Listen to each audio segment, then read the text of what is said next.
That night, I, Ellen Slater, a nurse from Spokane, Washington, forgot to turn off the stove. That's the only thing I remember clearly. The stove and the phone call that ended in mid-sentence. Then there was a hum, as if an old TV set had been turned on inside the skull without a signal, and darkness as thick as pitch. When I woke up, there was no pain. I stood on the sidewalk like I'd just come out of a store, but I didn't know which one. The sun wasn't shining, but it wasn't dark either. The whole space was like a sunset that was stuck between almost evening and never night. Around, the city. Familiar and alien at the same time. Red brick American homes, tired signs with faded fonts, 60s-style eateries, and automated laundries. But there were no people. No cars. No wind. No noise. Just silence, as thick as an old blanket. I walked down the street, slowly, barely touching the ground. I soon realized that this wasn't a dream. There are too many details here that never happen in dreams. The windows didn't reflect me. Just the street behind. I knocked on the drugstore door, and the sound rang through the void like a drop on glass. No one came out. I had my phone with me. Black screen. No battery, no signal, no hope. Sign. The first sign of something really wrong was the signboard. It was old, wooden, and faded. Above the cafe door. Second chances, open 24 hours. I came in. The door was heavy, as if it was pushing me away, and yet it gave way. It was warm inside. Not cozy warm, like inside an animal's body. The space looked like a forgotten cafe somewhere in Idaho, leather couches, yellow lights, a pie machine, a broken coffee machine. But someone was sitting at one of the tables. Couple. A man and a woman are about my age. Both with haggard faces. He's wearing a blue sweater with spots on it, and she's wearing a pink sweatshirt with embroidery on the collar, the kind that old-fashioned housewives wear. They looked at each other as if they were looking through. I wanted to turn around and leave, but the woman spoke without looking up. Ellen Slater. Nurse. Spokane. Remember how you told yourself it would all start over again? That it is only necessary to rest? I froze. How did you? The man looked up. There was no light in his eyes. Just a dull, swampy sheen. And in that moment, I knew they weren't alive. And this place is not a city. This is the facade. Like the scenery on a movie set. He said. Here are those who believe that second chances are a ladder to the top. But I didn't notice that the stairs were going down. I didn't know what to say. Only my heart was beating louder, and for the first time I realized why there were no sounds. This world listened to me. Every heartbeat. Every fear. Is this hell? I whispered. The woman chuckled. This is worse. It's a place where you get everything you want. And you'll find out why you can't stand it. I don't remember being on the street again. The door of the Second Chances Cafe slammed shut behind me without a sound, just disappeared, as if it had never been there. I was standing in the middle of a block where there wasn't a single soul. Only the buildings, untimely frozen, and the sky, as if made of faded linen. I walked forward, trying not to think. My brain suggested patterns. This is a coma, hallucination, migraine, but none of them fit. Everything was too thoughtful, informative, deliberate. And then I saw them. A group of people, 6 or 7 on the other side of the street. They stood in a circle, facing inward, as if engaged in silent prayer. Everyone is dressed in casual clothes, jeans, hoodies, jackets. Completely ordinary people. But there was something in the center of the circle. I walked over. Their bodies didn't move, but their eyes followed me without blinking. In the center of the circle was a photograph. Black and white, slightly faded. A couple, a man and a woman on the wedding stairs in front of the church. He was holding her hand, and she was looking at the camera with a smile that could be mistaken for a real one. I looked down, and something inside me stirred, like a shadow inside my soul standing on tiptoe. Because it was the two people in the photo. From the cafe. They can't leave, someone said from behind. I turned around. A young man in his 20s. He had brown eyes, an open shirt, and a face with the same mark I was beginning to recognize, the weariness of a perpetual watcher. Who are they? I asked. He shrugged. They were happy. A few months. Then the habit started coming back. Expectations. Frustrations. They divorced, promised never again. But a year later they got married again. Then again. Each time thinking that they can learn to love correctly. And love is not knowledge. This is blindness. And they were trying to make a science out of it. The formula. Technique. Each time they went back to the beginning, but they forgot that the beginning was already poisoned. I tried to breathe, but the air was thick, as if it was imbued with meaning that my mind couldn't process. And you? I asked. Who are you? The guy grinned, leaned in close to my ear and whispered. I thought I could fix it too. Not love. Myself.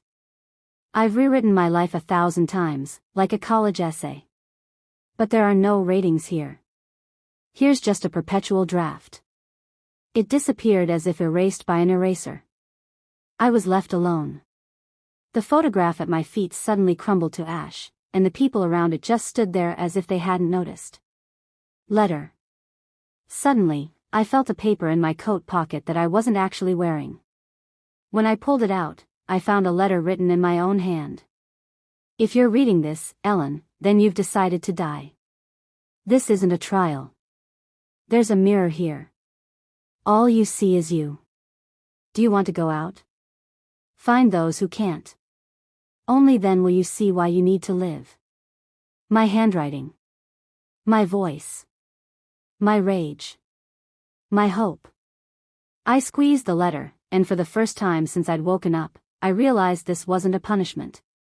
This is a sentence with a chance for clemency. The house was perfectly symmetrical.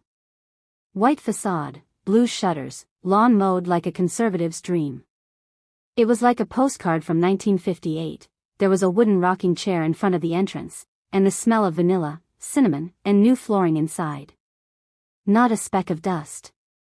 Not a single bump. Paradise is outside. But it was hell inside. I saw him as soon as I crossed the threshold. The man and woman are elderly, polite, and almost theatrically friendly. She's wearing an apron, he's carrying a newspaper and a cup of coffee. They invited me to sit down. They were smiling. Their smiles were tight, like the skin on a puppet. His eyes didn't blink. They spoke in perfect lines. Welcome. It's quiet here. We're glad you came by. We don't fight. Why waste your life on conflicts when you can just be polite? I sat down. The chair was comfortable, but cold as a surgical table. The man continued. We've been together for 40 years. In my youth, we were passionate. Too much. Then we learned that you can live without suffering, without shouting, if you just don't touch each other. The woman nodded. We stopped arguing. I stopped saying how I felt. He stopped asking. World. They fell silent.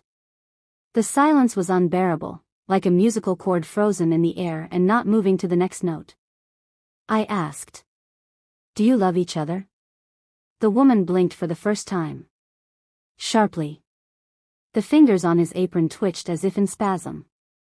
The man answered. We don't interfere with each other. Isn't that enough? The woman whispered.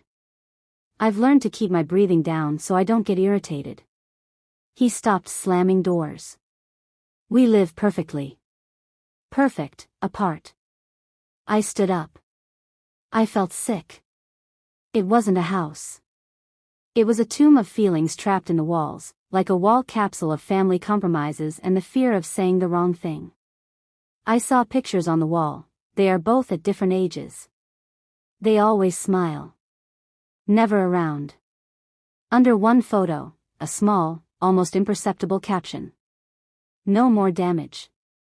No more wounds. I realized they weren't lying. They didn't really fight. They killed the pain by killing everything else. As I left, the door slammed shut behind me again. The lawn was spotless.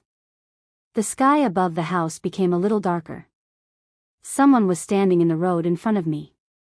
The guy from the previous chapter. Did you watch it? He asked. Do you like life without pain? It's not life, I said. This. Like a plastic lock. Beautiful. Hollow. He nodded. Then remember, avoiding pain can turn you into absence. And absence is a form of death. He handed me the key. Small, bronze, as if from a jewelry box. What is it? From the next door. You have to go through all of them, Ellen. Those who chose the second chance, but did not understand that it is necessary to live it, and not just not to die again. I took the key. And something in my chest twitched. It was the first real emotion of all this time, not fear. Hope. I was walking down a street where the streetlights weren't lit. No electricity, no shadows, just a gray, flat darkness, as if the city had turned off the emotions along with the lights. The key in his pocket glowed warmly, as if to say, you're on the right track. Or the only one.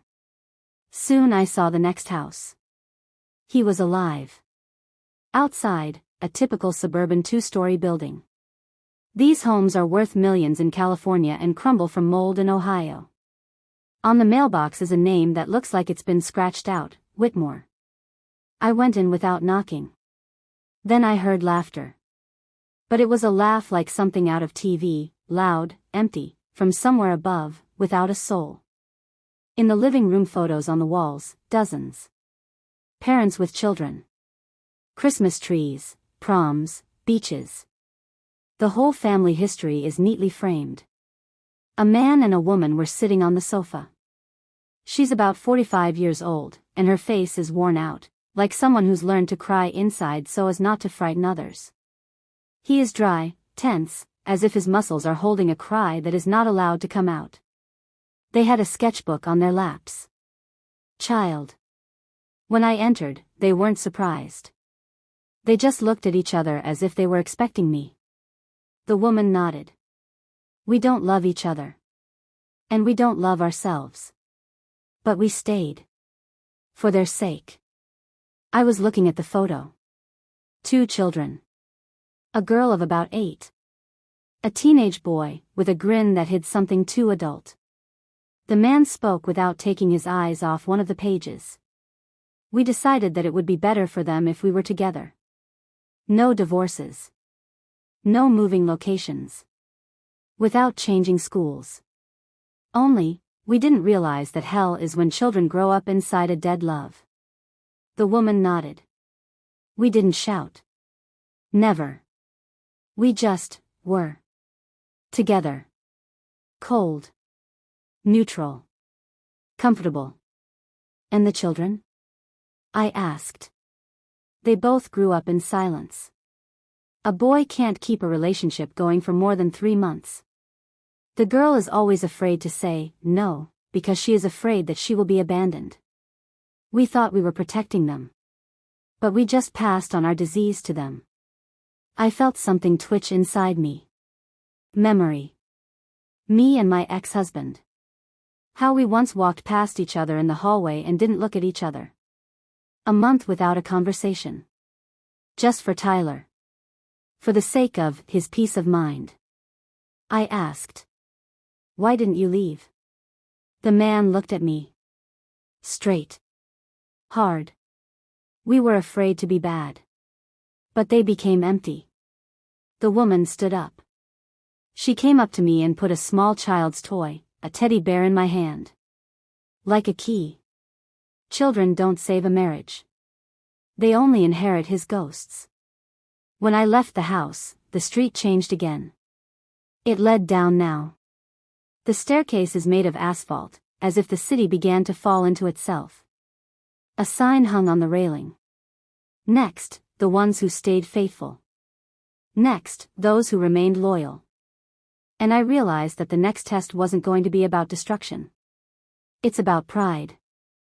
The stairs led down like a basement where they kept things they didn't need, but things they were afraid to get rid of. I went down. Dozens of steps. Not a single light source, but everything was visible as if the darkness here illuminated. A hall opened below. Stone. No windows. No doors. Just the vaulted ceiling and the smell of candle wax. In the center is a man. One. He sits on a bench, clutching a ring in his hands. Wedding ring. Silver. His fingers are clenched until they're white, and his lips are trembling not with fear, but with determination. He noticed me and said, "You again. Or you still. I don't know what order the time is in here." I sat down next to him. We didn't talk for a long time. Space waited patiently. Finally he said, "She's gone. Not to another. Simply, is gone." Said, "I don't feel anything anymore." And I stayed. Correct ones. Until the end. I considered it a feat. "Why are you here?" He chuckled. "Because I wasn't loyal to her. Not to myself. And the image that you created. Because he was proud of his suffering. Because he made pain a proof of love." I was silent. But faces popped up in my head. My friend who lives 10 years without touching, but wears a ring. A colleague who checked her ex's Instagram every day, telling herself that he's still around. "You want her back?" I asked. He shook his head. "No. I just don't know how to be without it. Without loyalty. No pain. I cut myself out, leaving only the role. And he was the perfect victim." He stood up. On the floor under his feet, marks burned by the skin. It was as if he had walked in circles for the 1000th time. I thought that by staying loyal, I was saving something. In fact, I was just afraid to start a new life without the usual pain. He handed me the ring. "You don't need it. But you must pass it on. Those who still think that suffering is love." I took the ring. It was cold, like knowing that everything you believed in was a lie, but a nice, comfortable lie that made it so good to fall asleep to for years. He was gone. Everything was gone. I was standing on a new street. Deserted. There was nothing here but mirrors.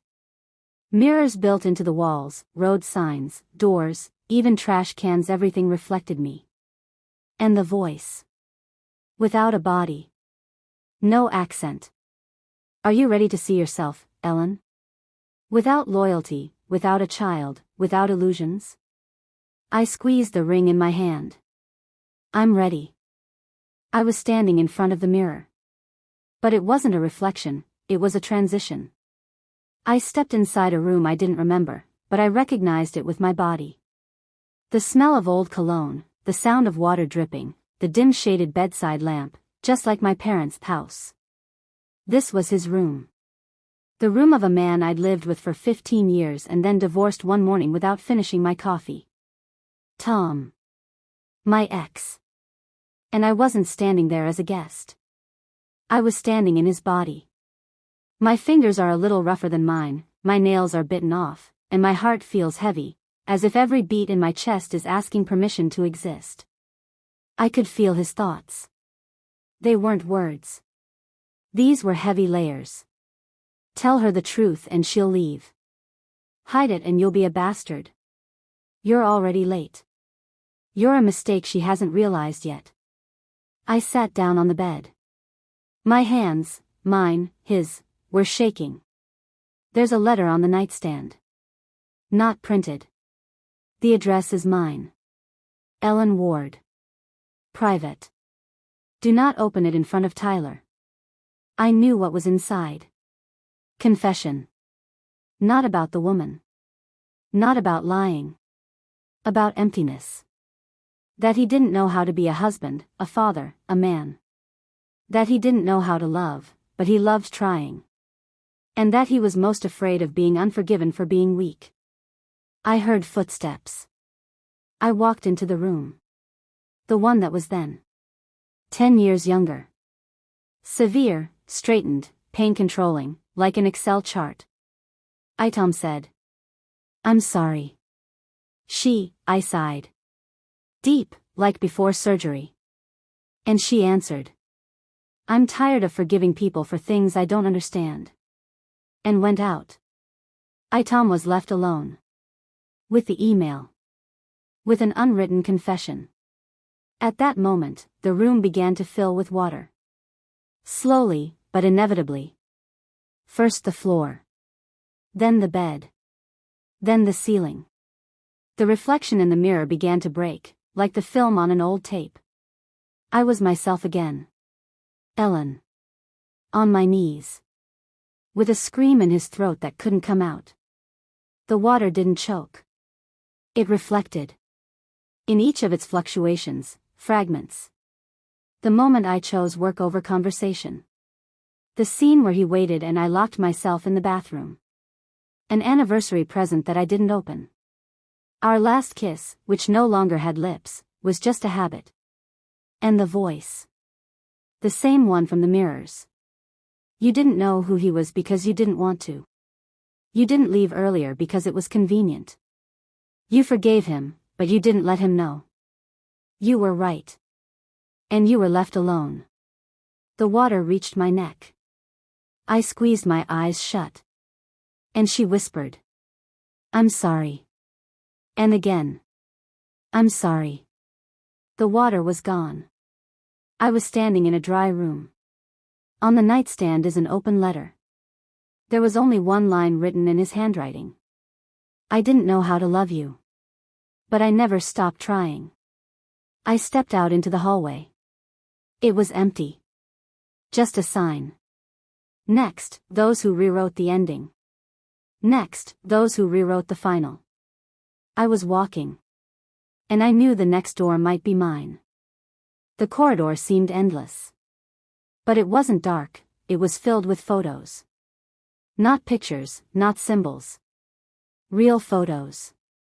People, faces, moments, a couple kissing in the rain, a woman crying while looking at a ring, a boy playing alone, a shadow of determination in an adult's eyes. All photos are not just a memory. These were the alternatives. I realized that stories that went the other way live here. Not perfect, not happy, but honest. At the end of the corridor are huge glass doors. I pushed them open and went in. It's not hell inside.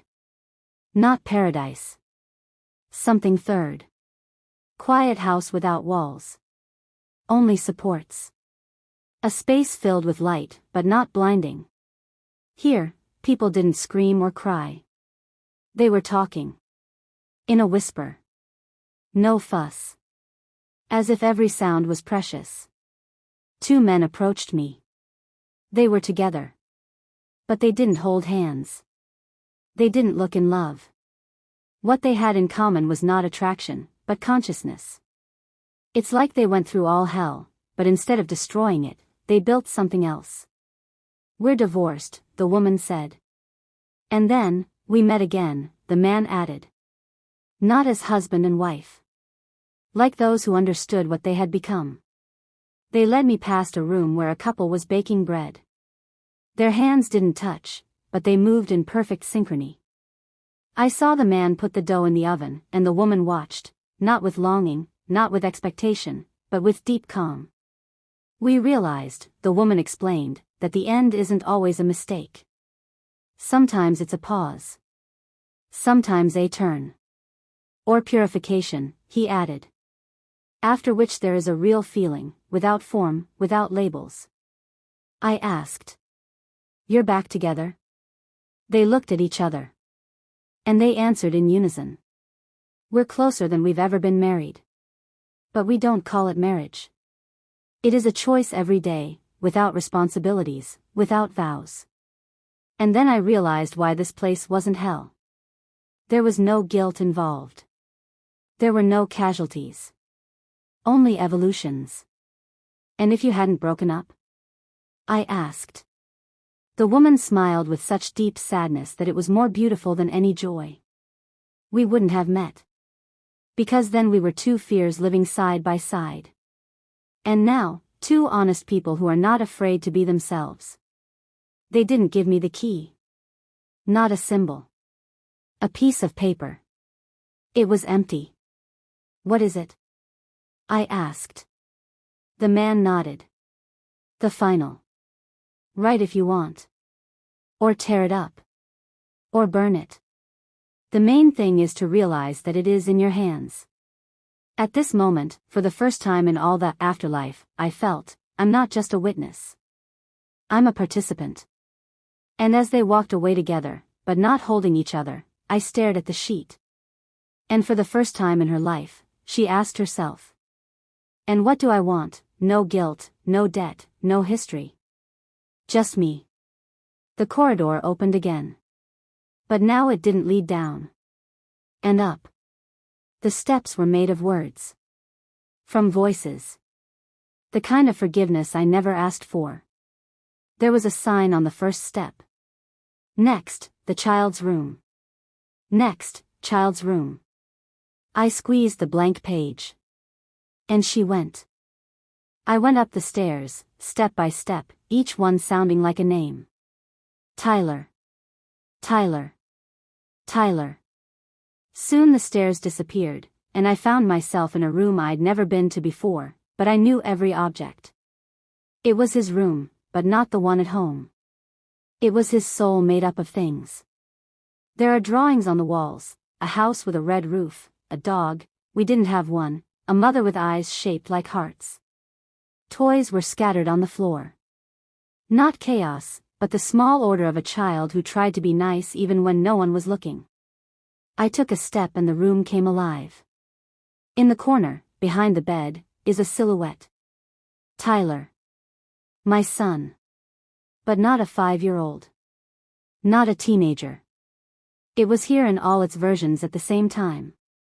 5-year-old Tyler looked at me with guilty eyes. I'm sorry I cried when you were tired. I just missed you. 11-year-old with headphones, wearing a hoodie, as if hiding the pain. I'm sorry I shut myself up. I didn't know who to talk to if not you. The 16-year-old is angry, distant, with sharp words at the ready. I'm sorry I hated you. It was the only way to make you hear. I fell to my knees. No, I whispered. It's me who has to. Then a voice spoke, neither his nor mine. Something as old as instinct and as close as warmth. Motherhood is not redeeming. And it doesn't require redemption. You are not a god. You are the shore. It floated past. Sometimes he came back. Sometimes not. And it's not your fault. I closed my eyes. And I saw it. Myself reading a book to him, forgetting the lines because my head is busy with work. Myself giving him a tablet because I couldn't be there without getting tired of what he was saying. Myself leaving for work, even when he was talking, Mom, stay with me tonight. I was crying. But they weren't tears of pain. They were tears of recoil. I no longer held on to guilt as a lifeline. The room began to change shape. Toys were disappearing. Drawings evaporated. I heard a whisper. His voice. Now. Real. I don't remember what I was angry about. I just remember that you were there. I opened my eyes. Tyler was standing in front of me. Just like he was on the morning of the divorce, wearing dinosaur pajamas and a sad smile. He came over and hugged me. I always knew you were trying. It wasn't him. But it's not an illusion, either. It was a memory that was forgiven. When I left the room, I was no longer the Ellen who had come to hell. I was a person who regained motherhood not as a duty, but as a part of my heart. There were no signs in the corridor. Just a mirror. I'm in it. Gray hair. Exhausted. But the eyes, my eyes were alive. And under the mirror is the inscription. Next, the room without doors. Next, room without doors. I went in. And I immediately realized that it would be impossible to get out of here. It wasn't a cage. Not a trap. The room was large and bright, like a library in a house where everyone was dead, but the books still remembered the voices. The walls are clean, without windows. The floor is made of glass, and there is water under it. It's shallow. But something was moving in her. I stepped closer. The water wasn't reflecting me. And all my selves that I've shed over the years. A girl who wanted to be an artist. A woman who wanted to adopt a second child. The one who once thought in a cafe, what if I just leave forever? The one who looked into her husband's eyes and knew that everything was dead, but was silent. And even the one that was recently ready to leave forever, from life. I sat down on the floor. All was quiet until a voice similar to mine, but older, came up. Deeper. With roots. You kept waiting for someone to see you. He'll understand. But there was no one, was there? Always. And yet, you've come all the way here. I bit my lip. Yes. I waited. I was good enough to be loved. I was strong so that no one would help. I was needed so that I wouldn't become unnecessary to myself. The voice continued. You're not the mother here. Not my ex. Not a colleague. Not lost. Here, you're just someone who's alive. Without functions. No excuses. Tell me, are you ready to accept yourself if that's all you have? I was silent. Long. Everything inside me was racing. Voices of the past, you don't deserve it, you're too late, you can't handle it. But I took a breath. And she said, I'm ready to be myself. Even if that's all that's left. Even if it's empty. A moment later, the mirror on the floor disintegrated. I got up from the water. Naked. Vulnerable. No age. Without skin. Just the gist. She held out her hand. Then pull yourself together. I touched it, and I felt not warmth, not pain, but a return. It was like a part I'd been hiding for decades said, I didn't go anywhere. Just waiting for you to stop running. An opening opened in the room. Not the door. He was inside the wall, like a gap that only someone who wasn't afraid to be completely himself could pass through. I passed. Nothing in front of me. Not a void. And the selection space. There was no light in it. But there was an expectation. On the wall is an inscription scrawled by someone before me. The last chapter isn't the end. It's the only part you write by hand. The last chapter is not the end. It's the only thing you write by hand. I took a step forward. And I knew that the next chapter would be mine.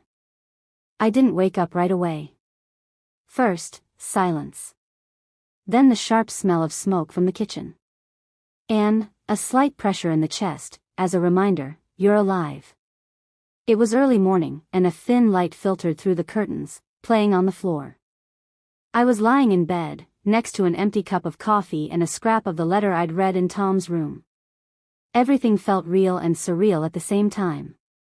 I remembered, all the way, stairs to hell, mirrors, rings, tears for Tyler, and that last voice in the doorless room.